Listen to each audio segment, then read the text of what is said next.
Welcome, everybody. Kayfabe Wrestling Talk. This is where you come here. Wrestling should be talked about. Yes, we're talking about Monday Night Raw, April 27th. We had some events. We had some things happening. But before we get into that, make sure you like and subscribe here at Kayfabe Wrestling Talk. My name's Handsome Nick Hanlon. This is where you come to hear how wrestling should be talked about. Boom. Let's go.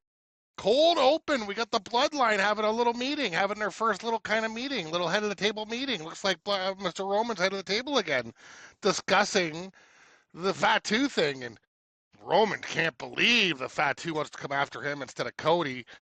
He doesn't understand why he couldn't have taken over while he was gone. Jay says there needs to be consequences to what Fatu's doing. He says it's too late for Fatu. He can't join the family again. He's already stepped to the plate. Roman liked that. Roman liked the consequences comment. Although Jay did mention that he did take out the entire team of MFTs on SmackDown, and he's incredibly dangerous and real. Either way, I can't wait for this match. I don't know. Roman knows how to hang on to belts, so good luck, Fatu. But this is a match I'm looking forward to. A Bloodline feud where Fatu's right in the middle of the two sides. It's great. It's great. It's great. Family drama at its best. Again, you can't write this. This is family drama unfolding for the biggest prize in wrestling. Everybody wants to get that strap. Everybody wants a little piece of that gold. Everybody wants to upgrade their life, as Fatu said. And even Jimmy said, hey, I get it. I get it.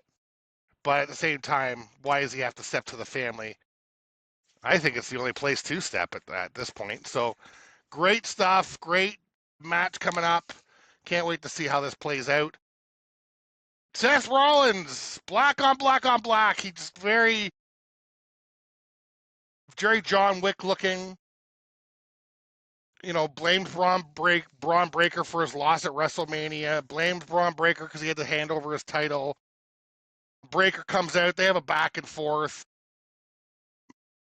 You know, and Seth really hands it to, like, really puts it to Breaker, saying, listen, Breaker, you try, I succeed. You want to try and say you're the greatest, you're going to do this and that. You took me out because the only thing you need is Paul Heyman, that old sack of shit, as Seth put it. I love Heyman, I'm just saying. Another great feud developing. I can't wait to see these guys fight. Not even a belt on the line, and I just want to see it.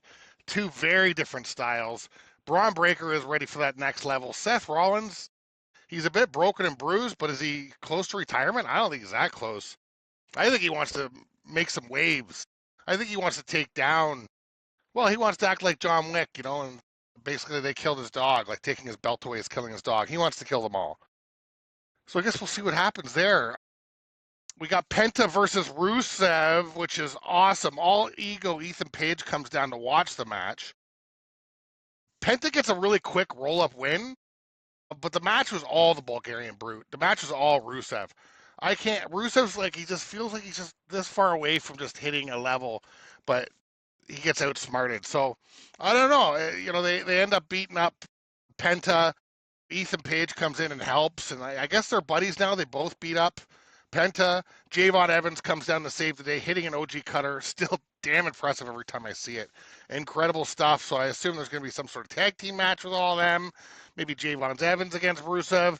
I know the Intercontinental title race is really heating up with all four of these guys. Would like to take any of them out. Well, we get a Becky promo. Becky's happy she ruined AJ's horrible title reign.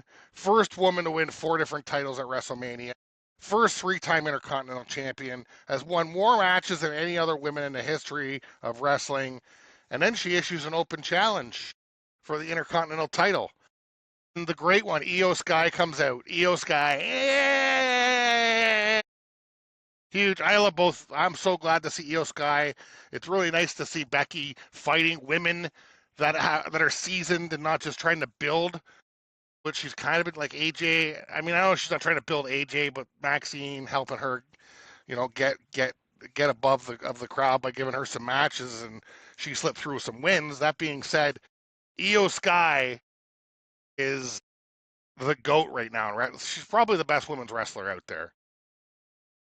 You know, Becky really just downplays her, comparing her to, say, you know, I wanted the best, I wanted the freshest, and, you know, it's basically like I thought Shawn Michaels was going to come out, but instead it's Marty Jannetty. And then the GM, he's been on TV a lot less lately. I got to hand it to him, which I'm glad. I'm sick of these GMs wanting their TV time. Like, do your stuff behind the scenes, your paperwork, your paper pushers, your paper pusher guys. IYO versus Becky Intercontinental Championship match happens on the spot. She wasn't going to accept it, although she did an open challenge, and that's why the GM said, well, you did an open challenge. IYO came out. There's a match. Excellent match. I hope to see more of this. This could easily have been WrestleMania match, or any PLE for that matter. Becky actually fighting people with talent. Asuka does come down, sweeps the legs from IYO. IYO gets hit with a manhandle slam. Becky wins. Now, an interesting thing about this, I know Kairi Sane just left. There was a big "I want Kairi" chant during when Asuka came out. But we do need more matches like this, different styles, top of the game. We got enough women's wrestlers that we should just be building the ones that have immediate talent up. Just like IYO SKY, just like Asuka, just like Becky, like Charlotte. We got Paige. I mean, we got a great women's division right now. Just let's get some matches. Like, I'd like to see some Becky Bailey matches. Let's go. Let's get Becky fighting some real talent so we can see some great matches like the one we saw. Other than the end is the end. Asuka's got to screw. That's just the way she goes. So we are going to see Asuka and IYO SKY at Backlash as well, which is another match without a belt that I cannot wait for. Joe Henry concert time, and a song he announced he's coming to Raw, and then he sings a song about firing Logan Paul, which was hilarious. Logan Paul flips out.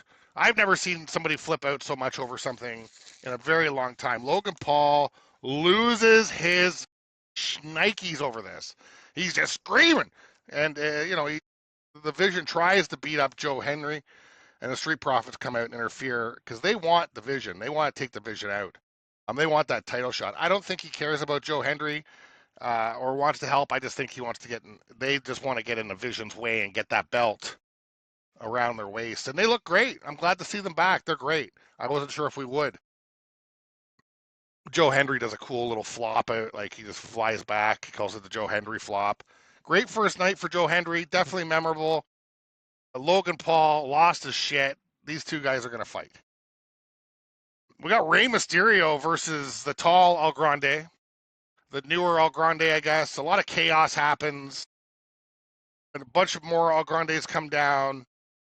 Chad Gable comes down. A lot of masks, a lot of chaos, a lot of bedlam. This was bedlam for sure. I don't even remember who wins, but I do know the whole point of this was just to promote the AAA's mask versus mask. So I'm pretty sure who won here. The mask. Yeah, I don't know. A lot of chaos happened. Another comes down.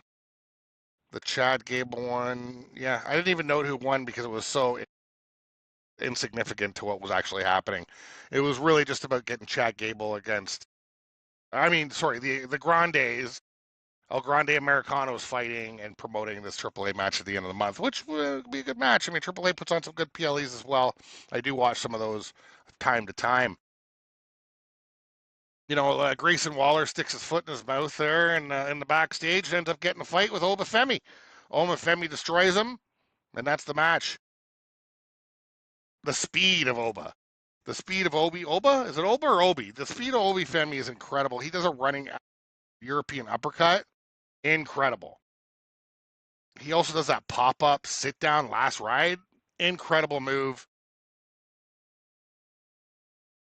It's going to be, Obi wins. He just squashes him. So this is going to be the year of Obi, that's for sure. And then Obafemi kind of calls out a bunch of the wrestlers who he thinks are basically hiding from him because I guess they're locked into their feuds or whatever. And he says he wants to shake things up.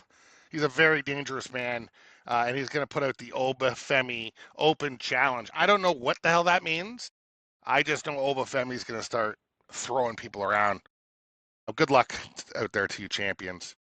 Bailey and Valkyria versus Roxanne Perez and Michelle Rodriguez.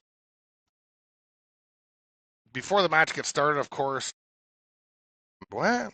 I don't know. I made a weird No. Anyway, it's Roxanne's hometown. She gets a huge pop. You know, Judgment Day wins. Roxanne was the star of this show. She was in, what was it, LaGuardia? They're in Texas somewhere. I don't know. It was her hometown. Great match. I love Roxanne.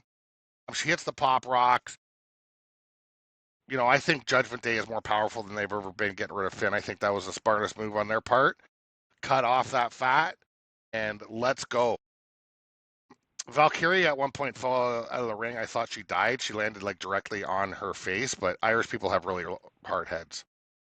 So anyway, pretty good match, but definitely the story is Roxanne's huge pop. It was incredible. And obviously that puts them one step closer to putting one of these around their waist. That's their whole thing. Roman coming out, and he's going to make his decision for the title. You know, he says he made this specific title relevant. I think CM Punk made it relevant, to be completely honest. Fatu arrives, gives a great promo, says he was ready the second he asked. I mean, he didn't stutter. He wanted the title shot. He never was going to change his mind.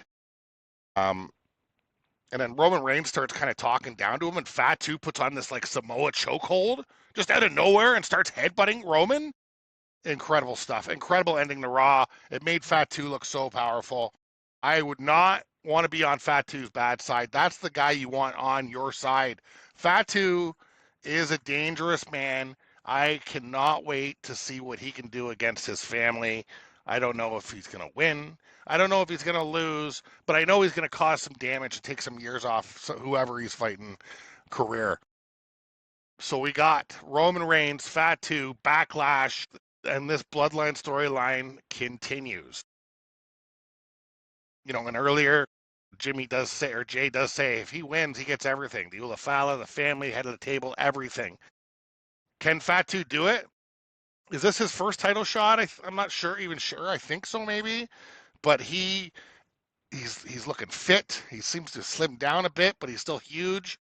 And that chokehold he put on Roman, we haven't seen that before in the WWE. And then the headbutts to Roman. He took Roman Reigns out without even having issue.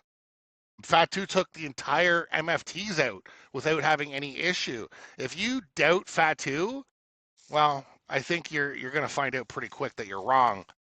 And he's going to get one of these around his waist. I don't know if it's going to be a Backlash, but it's going to be eventually. He's going to get that strap, and it's going to be all, yeah, you know what I mean? Let's go. Headset fell off. So that was the end of Raw. I thought it was a great Raw. It was eventful. I liked it. We didn't have to watch John Cena stuff for the whole time. I'm so glad he's gone. I'll say that. I know it's been a couple months, but oh my God, thank God they're starting to build up some good stuff again. Wrestling's starting to get a lot better. I know there's a lot of commercials, TKO, all this stuff. I think they need to learn how to take their nose out of it. But anyway, I mean, I thought it was a great Raw. I thought there's some great builds to some matches. That Samoa Wolverines and Roman Reigns promo, amazing. You know, we had some good matches. We had IYO SKY Becky match. I enjoyed it. Good times. I think we got a good year going. We got some good stuff happening here. So Kayfabe Wrestling Talk. Make sure you like and subscribe.